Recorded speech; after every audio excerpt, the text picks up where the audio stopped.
তো hello guys, আমরা সকাল সকাল সব বন্ধুরা মিলে বার হয়ে পড়েছিলাম পল্লীগ্রাম টিভির সদস্যদের সঙ্গে দেখা করার উদ্দেশ্যে।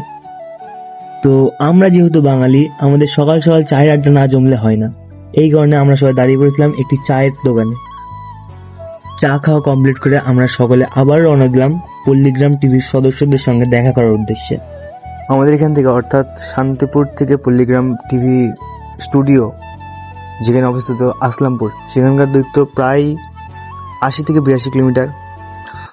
তো গাইস, এই সেই পলাশী ব্রিজ যার নিচে আমার বাপ দাদারা যুদ্ধ করেছিল এবং সেই যুদ্ধে পলাশীর যুদ্ধ নামে পরিচিত।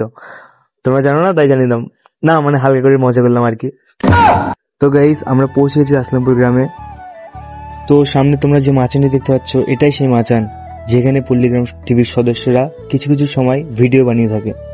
এখান থেকে আর কিছু দূরে গেলেই পল্লীগ্রাম টিভির স্টুডিও। তো গাইস, কিছুক্ষণ যাত্রা করার পরে আমরা ফাইনালি পৌঁছে গেছি পল্লীগ্রাম স্টুডিওর সামনে। তো তোমরা ভিডিওটা কন্টিনিউ দেখতে থাকো।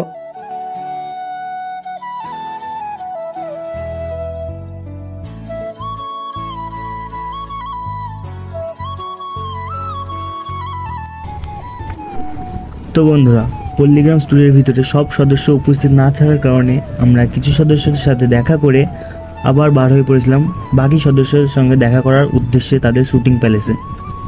তো তোমরা ফলো করে পাশে থেকো এবং নেক্সট ভিডিওতে পরের পার্টটা আসতে চলেছে, তাদের সবার সঙ্গে দেখা করার পার্টটি। তো ভালো লাগলে কমেন্ট করো, লাইক করো এবং সাবস্ক্রাইব করে পাশে থেকো।